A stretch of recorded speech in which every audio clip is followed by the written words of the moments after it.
We're learning that the Prime Minister is mocking opposition unity once again. Remember, all of this is ahead of 2024 and amid the deadlock in the parliament. But the Prime Minister has launched a fresh attack on opposition unity. Continuing his criticism of opposition unity, the Prime Minister recently addressed NDA meetings, contrasting the organic nature of the NDA with the assembled character of the UPA. Now, it's interesting that this statement was made because, remember, the centre has continuously said that they will not be calling the opposition alliance by their new name, the I.N.D.I.A. They'll instead be calling them the UPA. Now, to get us more on what the Prime Minister has said, we're going to be crossing over to CNN News 18's Payal Mehta. Payal, over to you.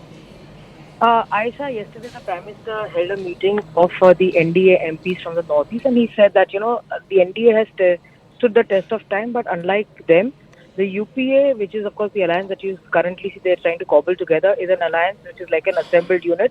So there is nothing which binds them together as well. It's an alliance of convenience. Now, over the last 6 to 7 meetings, or rather 8 meetings that the Prime Minister really had with the NDA MPs of various states, on every platform he's actually hit out at the opposition and clearly given them different names.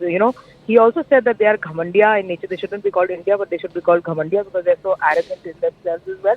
The Prime Minister says that in one of the meetings he had also said, Aisha, that if you ask any of these NDA leaders, I challenge you, they will not be able to tell you what India stands for or what India's full form is. So that's the line of attack as far as the government is concerned. As far as the BJP and the NDA is concerned, given the fact that the opposition parties have said that they stand for the cause of the country, they stand for democracy, and that's why they call themselves I.N.D.I.A. But the government says that they will continue to call them UPA because UPA is a scam-ridden unit, and that's one of the reasons they were forced to actually bring about that name change. It is full of scams and it is full of dynastic politics and protecting the family and protecting the corrupt. Now, Payal, when it comes to the fact that the Prime Minister has now lashed out at the opposition alliance once again, this isn't the first time he's done so. But while we're awaiting reactions from the opposition alliance, could you tell us how they've previously responded to the Prime Minister whenever he's lashed out at them? They obviously have said that the Prime Minister has no business to talk about them in such a certain manner as well. And they said the Prime Minister has run away from debates on multiple issues as well. But 8 times, 8 meetings, and I remember that I reported on each of these meetings on what the Prime Minister said.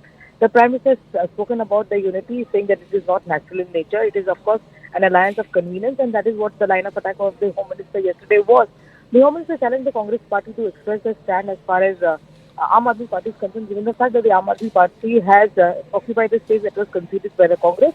And how can the left and Mamata Banerjee CMP be together? Because Mamata Banerjee emerged out of a fight with the left as well. So obviously, all of these issues are being raised on the floor of the House and also inside these closed-door meetings. So that's going to be the line of attack as far as the government is concerned, as far as the NDA is concerned, and the Prime Minister has already hit out at them for at least a month now. You remember he spoke about them on the 27th of June meeting that happened in Bhopal, and clearly he had lashed out at them even then. So obviously in the run-up to the 2024 election, we will see more of a line of attack coming in with the no-confidence motion beginning today. All right, Payal, thank you so much for joining us and bringing us those details. With that, we close this bulletin, but stay tuned for the latest updates and developments on the biggest stories of the day. Thank you so much for tuning in to CNN News 18.